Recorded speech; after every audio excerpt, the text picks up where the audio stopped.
Welcome to No Stone Unturned. I'm your host, Francheska Gwenadette, and I have a very special guest in the building with me today. One that I kind of just want to sit back in the cut and learn as much as I can, but I have the one and only Queen Chareese Halie in the building, Cannabis trademark attorney at law.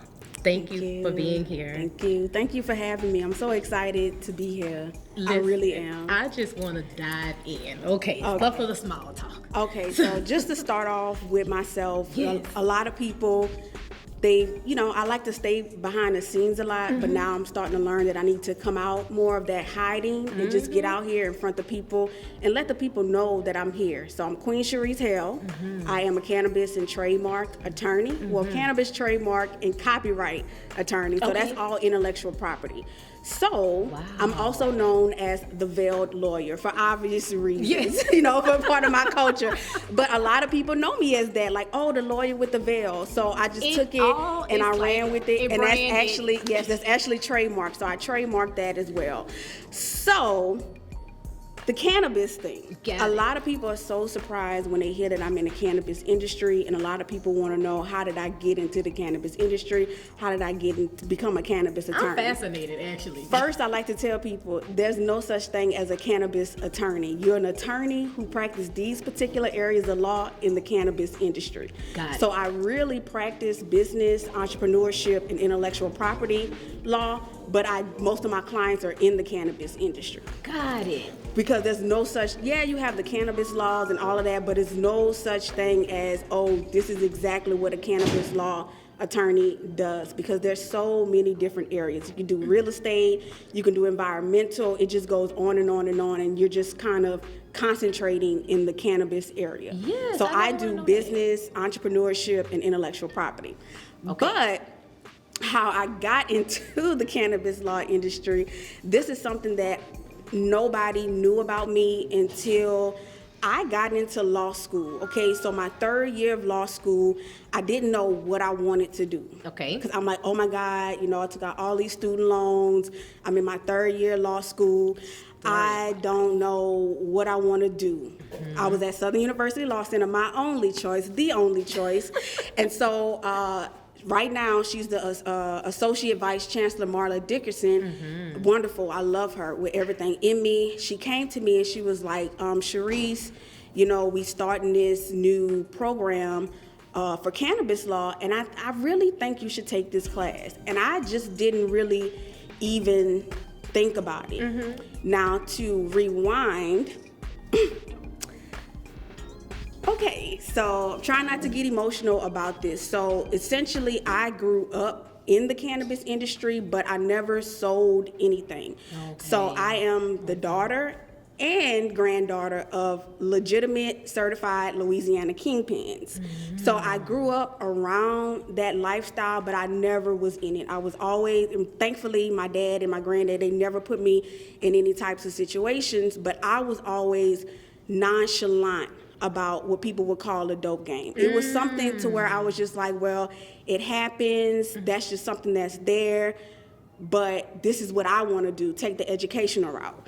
So when I got into law school and I took the cannabis law class, I still was nonchalant about it. I didn't want anything, I just never thought that it would be something that I would do, okay? And so when I took the class, I was like, I actually like this. And then, full disclosure, I actually started consuming as well. And so I was like, okay, this is something that I really want to do. And I never forget, I went home, I talked to my daddy. I was like, Daddy.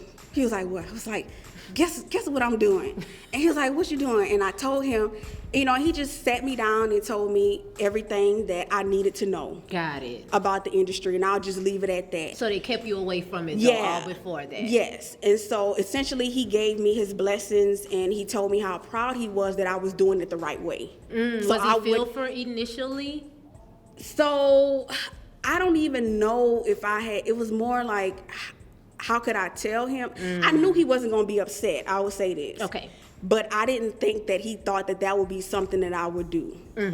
And so when I told him, he sat me down and he told me everything that I needed to know, and I'll just leave that at that. But he gave me his blessings, because he said, you're doing it the right way. You're not going to follow in my footsteps, like going to jail or doing anything like that. You're going to do it the correct way.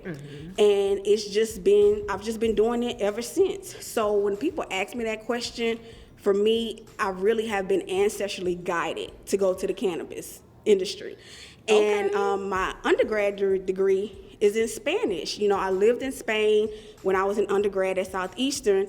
I studied abroad a lot, and I never thought that I would actually use Spanish. It was just something that I was doing. It's just real crazy how everything just comes together for me right now. Then I ended up in South America. I ended up in Colombia. I was just like, I remember I called my daddy. I was just like, guess where I'm about to go? He was like, where you about to go? I was like, I'm about to go to Colombia. Wow. He said, Colombia, like, what's the state? Columbus, Ohio. Yeah, I was like, no, the South American country. And he said, for what? I said, what you think I'm going down there for? Right. And I told him, I said, no, it's all legit, it's all legal. And so he was like, well, you can speak Spanish, you come from me, so you cut from a different cloth, you're gonna be okay. And so I literally don't have any issues when it comes to that part. Okay. So that is how I ended up in the cannabis industry. But what I do try to educate people about when it comes to cannabis. Now, when you're dealing with cannabis, you have what people call, the marijuana, and then you have hemp. Hemp is federally legal under United States federal law. That's what we have here in Louisiana, not when you go to the actual medical dispensaries. Okay. When you see those shops, it's supposed to be hemp. I'll just say that. Okay. That's what's supposed to be in those shops. Okay. It's hemp. But what's in the medical dispensaries is marijuana. Now, marijuana is still federally illegal, even though all of these states have popped up with medical and recreational marijuana laws. Yes. The feds is still illegal. So the feds always say they're not going to do anything. The states have rights, but federal law supersedes states law. So there's all these memorandums and all this with the feds saying that they're not going to do anything. But, I'm not delusional when it comes to certain things. So I just tell people, if you're getting into this industry, especially on the marijuana side, it's still technically illegal activity because it's still classified as a Schedule 1 drug. Now, they're trying to reschedule it to Schedule 3, but that's still a controlled dangerous substance, so you still can get time for that. So thankfully, I will say on a grand level, a lot of people aren't getting in trouble, but there's still people getting in trouble here and there. There's still raids happening that a lot of people don't really talk about, but that I hear about and that I know of. And so a lot of people, they get the two confused because you have a lot of people, they want to get into this industry and they, like they used to say, I don't know if they still say it now, but back in the day, you jumping off the porch, if you get into that type of industry. So you have a lot of people, they trying to jump off the porch, they're trying to get into this, and they don't really have a true understanding of what it takes and, the mindset that you have to be in this industry. I always use myself as an example. I'm not a dispensary. I don't do anything like that when it comes to distributing or manufacturing. Now, that's something that I hope to do. Okay. I just work on the attorney side. But I still deal with situations like I was telling you earlier. My page is a shadow ban. Wow. Like they've literally they sent me an email and they said, no, we're literally locking your page down. And nobody actually knows I'm there unless somebody sends them. That's how I found you. Yeah, to my Instagram or my Facebook, or somebody shares it to their story or something. And do you think it's just because of the ignorance of them not knowing, or just because it's still so taboo, or because it still walks the line of the federal laws? I think it's a mixture of both, and I will say a mixture of me being black as well. Black American, direct descendant of slavery. So I always put that disclaimer on myself. So, because like my people I was raised with people who was like born and living on plantations. So I think it's a mixture of all of that. So a lot of people, they really just don't know that I'm here. They don't know that, and it's not until I show up to places. People like, we didn't know that you even existed. I'm like, I know, because that's just the internet, and that's just what they do. But going back to what I was saying about having to deal with certain things, it doesn't affect me a lot. You know, when they told me I was shadow banned, I didn't go crazy. I wasn't like, well, how are people gonna find me? I'm very spiritual and ancestral, so I always know that whoever's supposed to find me for legal services are going to find me. It's just gonna happen that way. I've had situations where, I don't wanna call these, I don't wanna, because we being recorded. Certain payment processors have sent me, like cease and desist letters saying that they shut my accounts down. So I barely keep any money in my account. So if I get money in my account, I'm taking it out. Wow. So I'm still a person where, I have to have a lot of cash. But, if you walk around with cash, what else you got to be walking around with? So it's just like to be in that mindset, a lot of people can't take that. They can't take waking up, one morning and then this certain payment processor is saying, well, we freezing your account. That hits a lot of people and it hits them really hard. Okay. But for me, because, I was prepped for it. Even though a part of me was like, oh, well, I'm an attorney, it's not going to affect me. Thankfully, my daddy told me, what I was looking towards, what could happen. So when it happened, I wasn't devastated. I was just like, well, he told me this was going to happen. And some other things have happened as well. Just like I'll go through the airport, especially if I'm going to somewhere in Latin America, I know I'm going to get stopped. But it's fine. Then on top of me going somewhere in Latin America, and then on top of me dressed like this, I know customs is going to pull me to the side. But it doesn't deter me because I know that I'm doing everything the way that I'm supposed to do it. So I just kind of, like ducks, just the water just rolling off of my back. But the only reason why I will say it may hurt me is because I have clients who are not in the cannabis industry whatsoever. Right. And I just don't like that somehow, like sometimes that can kind of rub off on them. Like I'll have to call them and say, well, hey, send the money to me this way. It's not like they can't send me money.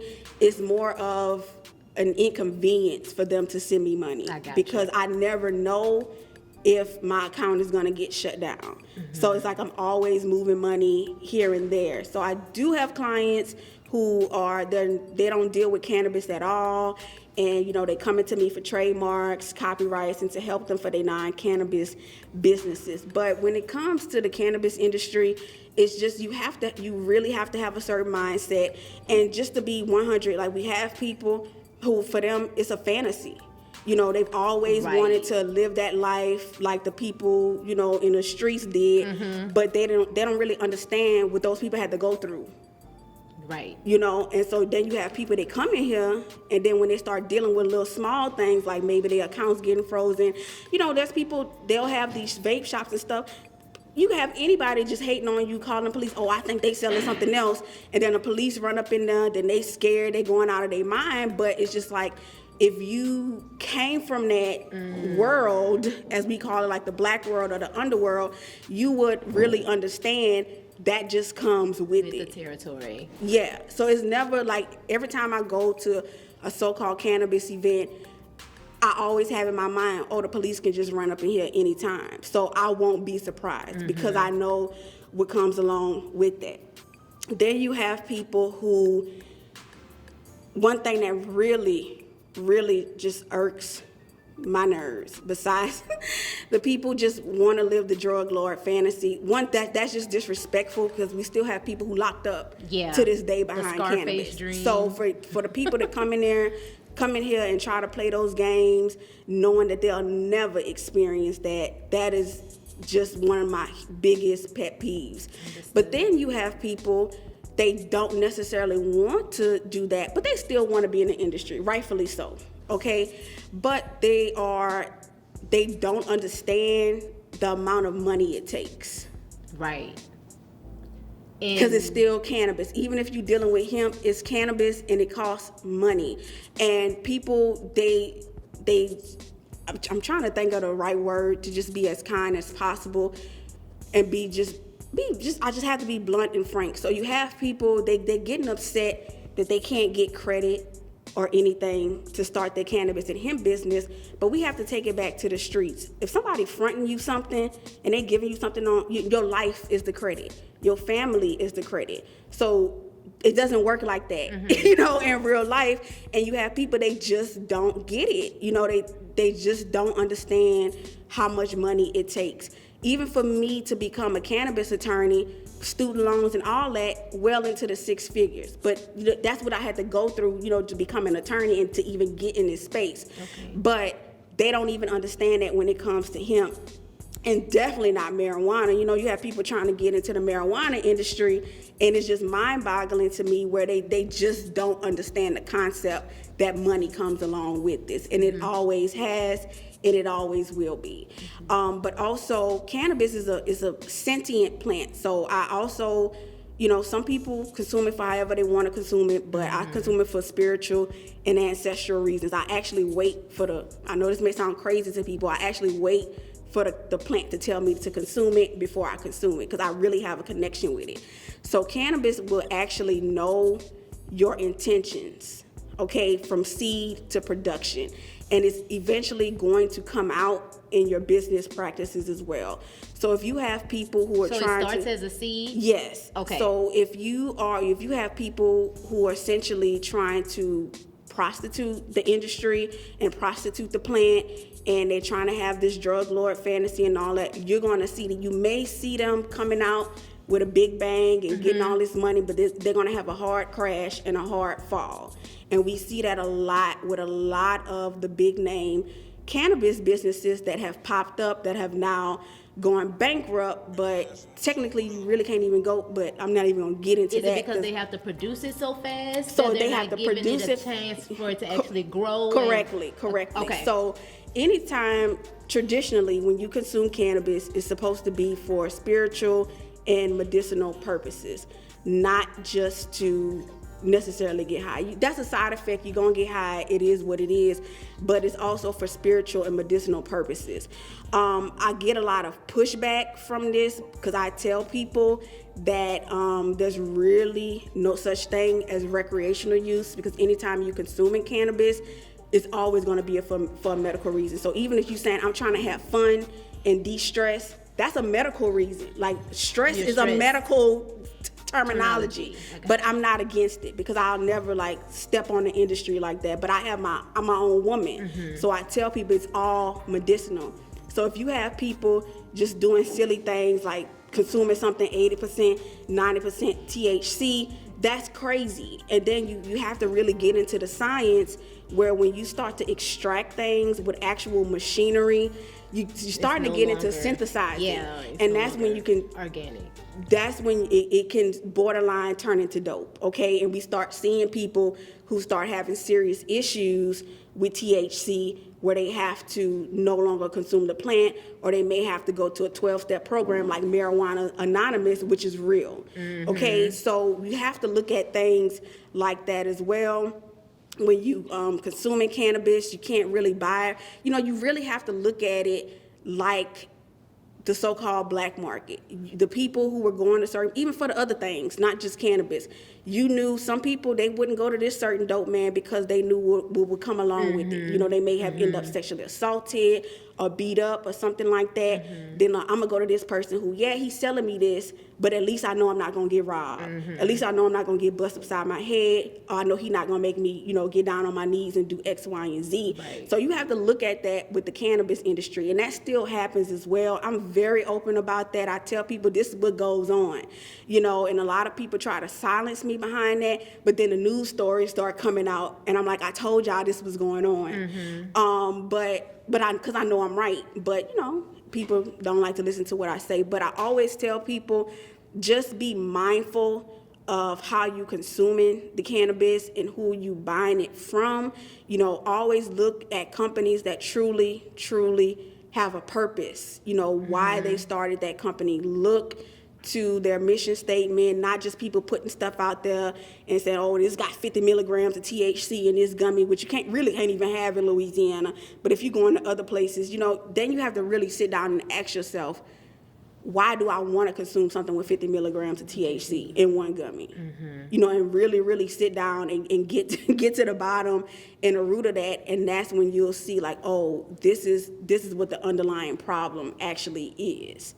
Got it. Because you can use cannabis as a form of escapism. You know, it is a psychoactive. Yeah, it is a psychoactive plant, and it will take you there. You know, to outer space. It definitely has those abilities. So I look at it in its totality when it comes to that. So, you know, that's how I ended up, you know, in the cannabis industry. I'm very passionate about it. I will have to, sometimes I get annoyed, so I'll take steps back. Like, I don't want to be around these people. I don't want to be around these people because this is going on. But it's never my place to actually put people on blast. So I'll never name anybody. I'll never call anybody out. I just know when certain things happen to me, you know, I'll just will walk away. But to people who are actually interested in getting into the cannabis industry. That was my next question. Yes. So more than likely, if you're actually interested in getting into the cannabis industry, your best bet is going to be hemp.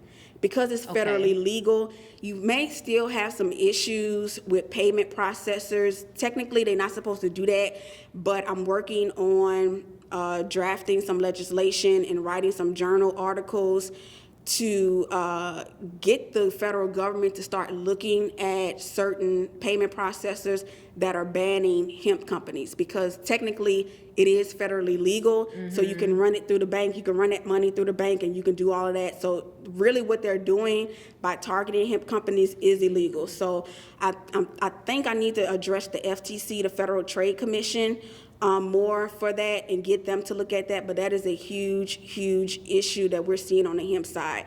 But hemp is actually going to be your safest bet. It's going to be more cost effective, but it's still going to cost a lot of money. So just because people say, you know, hemp can get you high too. Okay, it can get you blazed. So just as much as marijuana, but you still have money, but it's still going to be your safest bet to do so, especially here in Louisiana, to get into the hemp industry, because you don't have to worry about running afoul of any federal laws or state laws, because hemp is federally legal. Got it. And then in Louisiana, you know, we can only have 2 growers for medical marijuana in Louisiana until they start opening up more licenses. But when they do that, you got to at least, they say like, I forgot what it was the last time, but you need to at least show you may have at least baseline 10 to 15 million in escrow if it's a situation to where they open up the marijuana licenses for growers to other people. So looking at those numbers, it kind of brings a lot of people down to reality. And a lot of things that are being pushed on social media, they are doing people a great disservice in the cannabis industry. You see these people talking about generational wealth, this and that. You know, a lot of people have gotten into that and just have lost everything because they didn't realize if you producing what comes along with growing, that's serious. It takes a lot to grow, okay? It takes a lot of power. I heard you mention cannabis real estate. Is that how you're able to grow it with, you have to have certain land or property? So if we were in a situation to where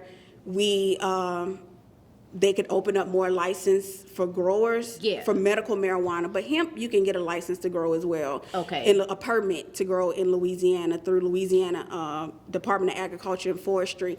But back to the cannabis real estate, it has to be zoned a certain way. I figured that. Yeah, so it has to be zoned a certain way, and then even if it's zoned properly, whoever is selling the land, a lot of people, if they selling the land and they find out that this is something that you want to do, they won't sell it to you. I can see or that. If you are doing indoor growing, which a lot of people do in Louisiana, something that a lot of people run afoul with, they don't take into account the climate of Louisiana is naturally humid. And so that means a lot of mold and mildew grows. So they'll get these indoor warehouses and everything, but then the HVAC system's so messed up, and then they start growing and all this mold and mildew come in, and they have to get rid of all their crop because they do come in and they test it for that. So they'll lose their whole crop because they didn't have the wherewithal to, come and, contact somebody like me and say, no, you don't need to be out here in this part of Louisiana or this part of Louisiana where, the humidity index is just through the roof.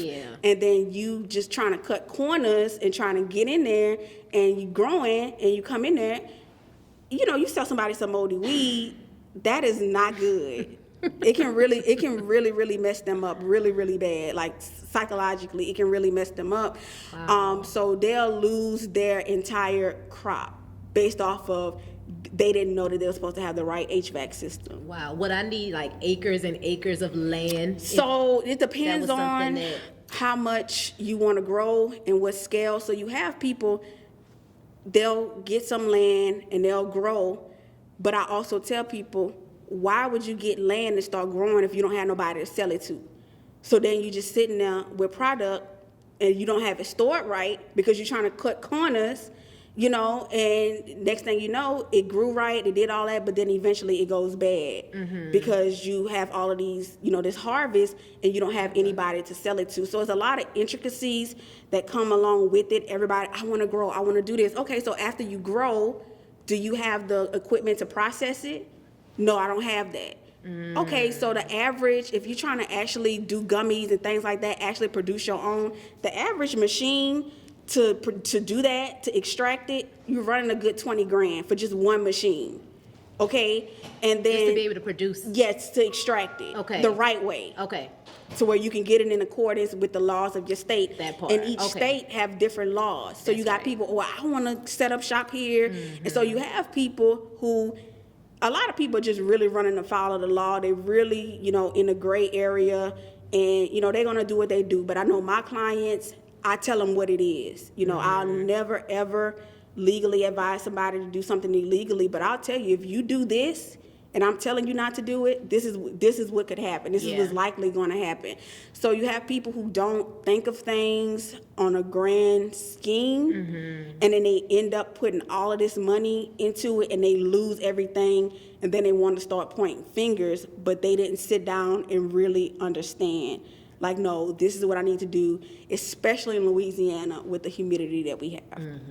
So I really always try to tell folks, your best bet is to, if you really want to start off, wholesale. You know, buy from another company.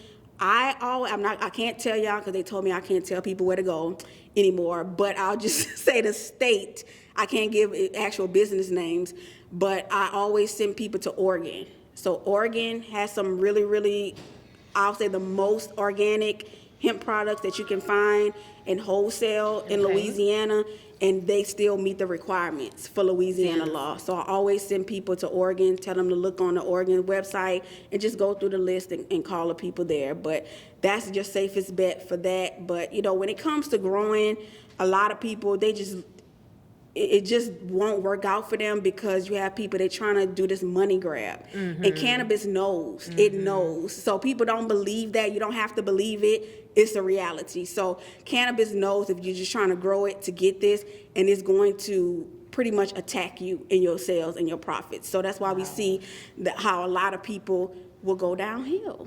With cannabis. But I just still do, you know, the things that I want to do on my end. My ultimate goal for myself is to be like a diplomat or an ambassador worldwide and just go across the whole world, you know, helping with the cannabis industry, because this is a global industry. And I tell people, set your sights elsewhere. You don't have to just look in the United States. You know, I never in a million years would I think that, you know, I will be in contact legally, with the Mexicans and the Colombians. You know, and my daddy, he teased me all the time. He was like, do you understand what you're doing? And I'm like, yeah, I do. And he's like, you just be going down there by yourself? I'm like, yeah, like, it is what it is. But, you know, I trust in my ancestors. I trust in God, you know, to keep me safe. And thankfully, I've never been in any, you know, dangerous situation. But, you know, if it does arise, I can handle myself. But it's just something that I never would have thought, you know, that I would have done. But that's because I've been ancestrally led to the cannabis industry. I never sat down and said, I want to do this, I want to do that, I want to do, never, you know, ever, ever, ever. But my goal is to go worldwide, you know, with cannabis. Also, for my people who are not in the cannabis industry, when it comes to business and trademarks and copyrights, you got to get that together. Got to get that together first and foremost. One of my biggest pet peeves in business in general, even in cannabis industry, is something called a gentleman's agreement. That is a handshake agreement. People doing business deals off of a handshake. We live in days and times now. If you are in the cannabis industry, you can do a contract. You know, back in the day, you couldn't do that because you couldn't keep ledgers. You know, because the feds or the state was going to use that as evidence against you. Now you can do that. You can utilize those contracts. You need to utilize those contracts. No oral, verbal agreements. That's my homeboy. That's my homegirl. I grew up with them. I went to church with them. It just does not work like that. Write everything down in a contract. Okay, when you come into trademarks, that's when you're protecting your brand. It's not as easy as people make it seem or as the internet make it seem. You have all these social media gurus, get a trademark, get an LL. Y'all know how the videos go. Okay, it's just like a broken record at this point in time. And then you have people who, these trademark filing services telling people they can get a trademark for like $30. It's just ridiculous because the LLC. filing fees to the United States Patent and Trademark Office is $350. So how can you get, so it's just a lot of misinformation out there, and it's a lot of that comes into protecting your brand that you really do need to sit down with an intellectual property attorney and really strategize. Because I've had people who come to me, they had this brand, you know, I'm doing my trademark search, I'm doing everything on my end, and I'll come back to them and I say, look, because I actually litigate for trademark and copyright infringement as well, and I tell them, like, look, if this is ever a situation where we may have to go to court, the odds really aren't going to be good in your favor for you to win, you know. Or this may pop up, this may pop up. Wow. So, because a lot of people think that their name is trademarkable. I'll just use it as that, but it's really not. So, you know, you really have to sit down and strategize as well. So, when it comes to copyrights, I am the vice chairwoman of the Social Media and Copyright Committee of the American Bar Association. And so copyright... And you're getting shadow banned. Yeah, yes, crazy. So a lot of people get caught up with social media from sharing posts and all of this type of stuff, memes and all of this crazy stuff. So when it comes to copyrights, under United States federal copyright law, whoever creates it owns it. So just like we are getting recorded, I don't own this video, okay? The ThaAntidote Network owns this video. I knew that coming in, so it's not a problem for me. So they own this video. You know, they own this segment that we are shooting right now. So if it was a situation where I came, you know, to the host and I was like, hey, you know, I want to own this video, which I'll never do, by the way. I'm just using this as an example. We would do what is called a copyright assignment agreement. So we would actually sign a contract for him to turn over the rights to this video to me. So that way I will be the rightful copyright owner.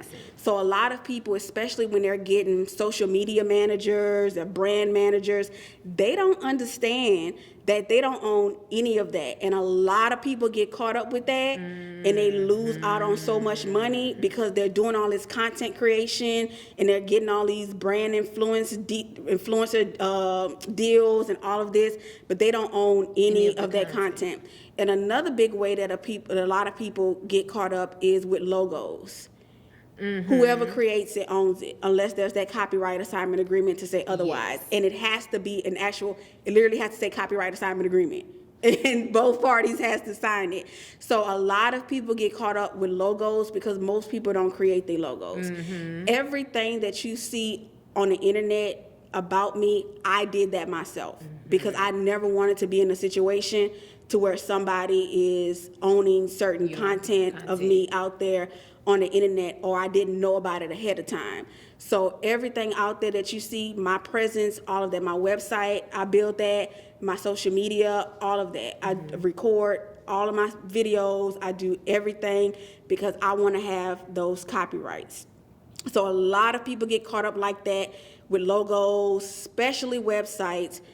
Oh my gosh, so I audit websites for clients. That's a service that I offer because there are companies out there, can't say the name, but there's some companies out there that are notorious for doing reverse image searches and internet crawling. And what they do is they know that a lot of people, when they building their websites or social media presence, they just pulling, you know, pictures off of Google, okay?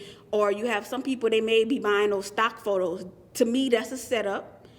I still don't kind of agree with buying the stock photos, but if you buy the stock photo, make sure that you keep that license from when you make that payment, because you never want those people to come back and say you stole that picture from their website. So I kind of steer people away from stock photos.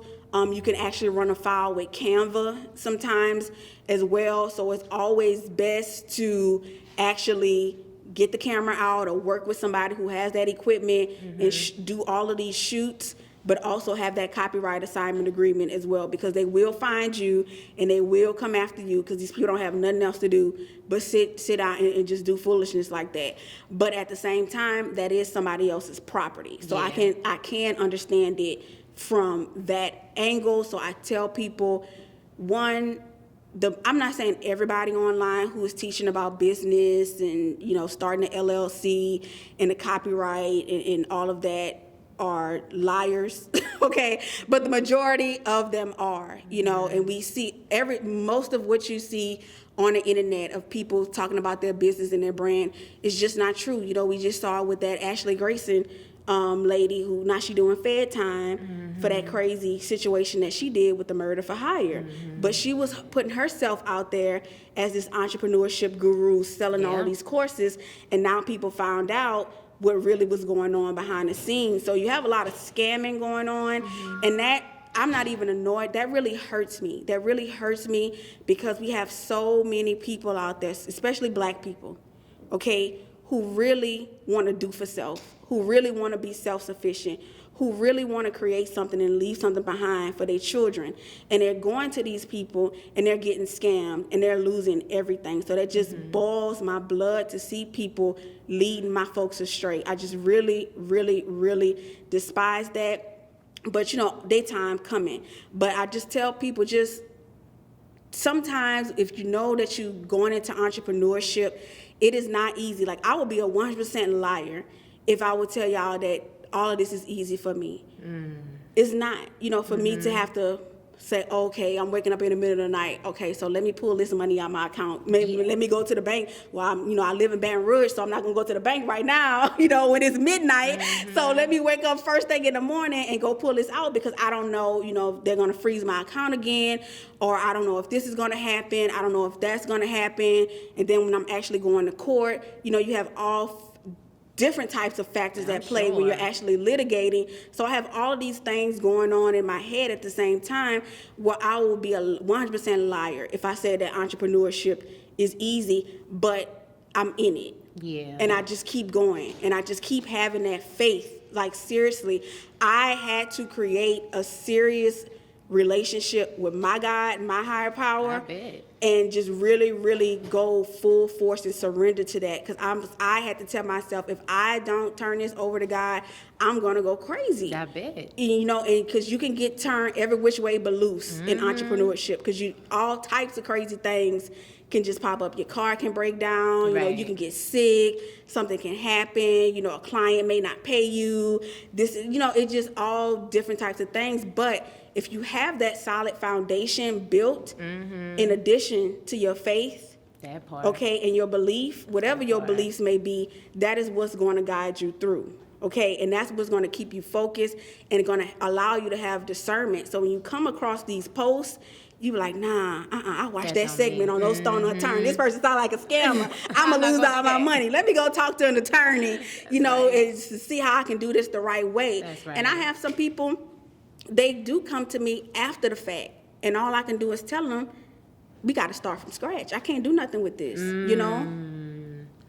So even though you are being shadow banned at this moment, if I needed to get in touch with you, if I needed to find you, where could I find you? Okay, so the best way to find me is, my law firm is actually Belterre Law Firm, BELLETERRE Law Firm. That is Louisiana French for beautiful earth.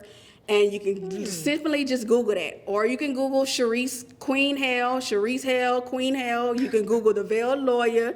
You can find me on Instagram at The Veiled Lawyer. That is my handle. You can find me on YouTube as well. And I'm on Facebook as Chareese Queen Halie.